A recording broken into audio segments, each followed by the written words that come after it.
Internet memes are born daily, with most often being relevant for days, weeks or a couple of months at most. But there's just some memes that won't go away, and one of those long-standing memes is none other than Salt Bae, a living, breathing, salt-sprinkling, outdated meme. It seems that no matter how hard the internet tries to get rid of this man, he appears everywhere. But recently he may have just crossed the line.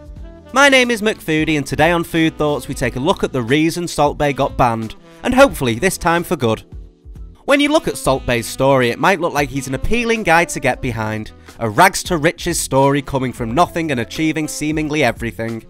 Salt Bae was born into a poor family. His father was a miner, while his mother took care of him and his siblings. Salt Bae had to stop attending school at the age of 5, and by the age of 13 he had a full-time job washing dishes, often putting in 12-hour shifts just to help his family make ends meet.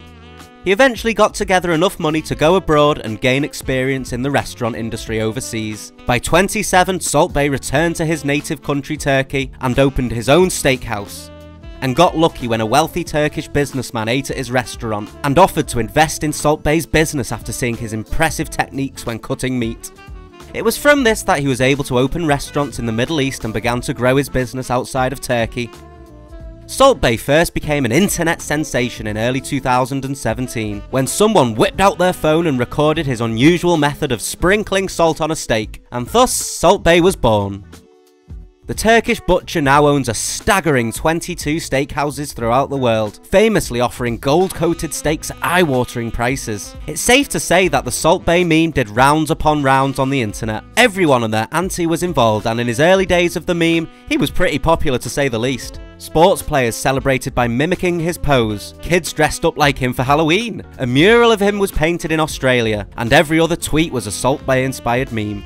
This viral time has gained Salt Bae a near-on staggering 50 million Instagram followers, and bagged him a cool 50 million net worth in the process. Salt Bae's popularity didn't last long, however, and his likability soon wore off. Yet nearly 6 years on and Salt Bae is still unfortunately a living meme, trying his absolute hardest to be the centre of attention wherever he goes, often inviting himself to popular events and doing what he can to get photos and clips with popular stars to post on his social media accounts. Like the time he crashed Real Madrid's Champions League victory party, it's claimed that Salt Bae is outright rude to customers, steals artwork for commercial gain, and offers an overall poor experience at his luxury restaurants.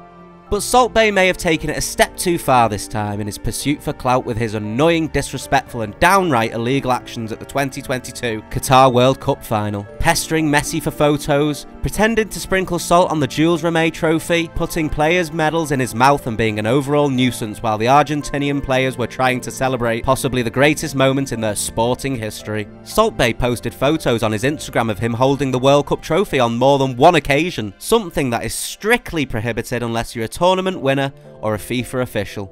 However, it doesn't look like Salt Bae is getting off the hook this time, as it has been announced that an investigation has been launched by FIFA into how Salt Bae got onto the field after the match, with a FIFA spokesman explaining, following a review, FIFA has been establishing how individuals gained undue access to the pitch after the closing ceremony at Lusail Stadium on the 18th of December. The appropriate internal action will be taken.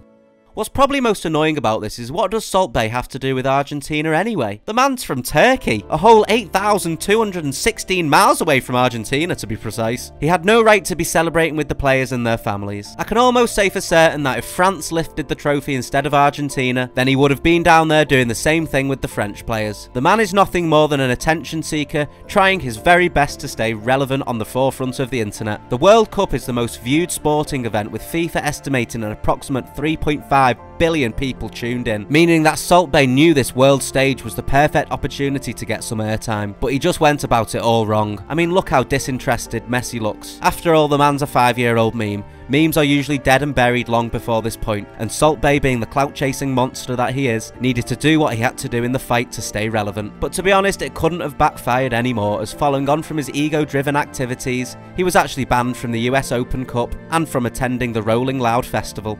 The story of Salt Bae just goes to show that humble beginnings don't always translate to humble endings, with Salt Bae's ego clearly blowing up to the point he's doing everything he can to make sure he doesn't drop off the face of the earth. Whether that's feeding people's girlfriends with overpriced steak, completely ignoring customers after they've just dropped their life savings at his restaurant, or interrogating arguably the world's most talented footballer, Salt Bae really needs to reevaluate his way of doing things. Anyway, this was McFoodie on the reason Salt Bae got banned.